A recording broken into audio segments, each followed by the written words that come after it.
اسألي نفسك، ليه زمان العلاقات كانت بتعيش وتدوم؟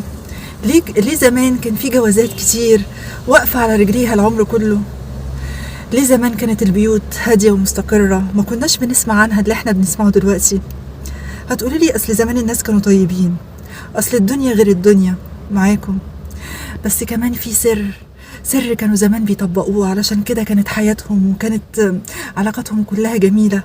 السر ده احنا لو طبقناه دلوقتي بجد هتبقى علاقاتنا كلها فيها استمرارية وفيها سلام وفيها ديمومة حلوة. السر هو التغافل، والتغافل الحقيقة هو فن ان انت تبقي عارفة كده المشهد كله، قارية المشهد كله من الجلدة للجلدة، وفي قرارة نفسك مش اي حاجة هتستاهل منك ردة فعل. يعني مثلا لما حماتك تقولك كلمة بايخة بقصد انها تضايقك، تعملي نفسك مش واخدة بالك، مش سامعاها. لما اخت جوزك ما تجيش تزورك مثلا في موقف معين، او مثلا ما تجيش تزورك وانت والدة، عادي، الدنيا مش هتقف على حضورها. التغافل مش ضعف، التغافل منتهى القوة، ان انت تبقي عارفة امتى تردي وامتى تعدي. اتعلموا من سيدنا النبي عليه افضل الصلاة والسلام. جاله راجل اعرابي وشده من ثوبه، شده من هدومه، وقال له اعطني من مال الله اللي عندك، لا من مال ابيك ولا امك.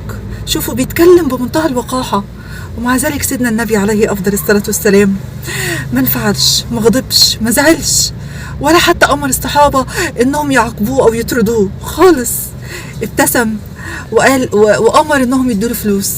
شوفوا اتعامل باخلاق النبوة، اتعامل باخلاقه هو كبير.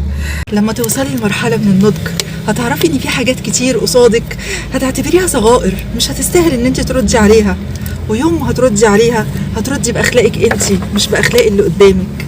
سيدنا يوسف عليه السلام اخواته رموه في البير وفرقوا بينه وبين ابوه، وكانوا السبب ان قضى سنين عمره في غربة وسجن والام. ومع ذلك لما قابلهم قال لهم ايه؟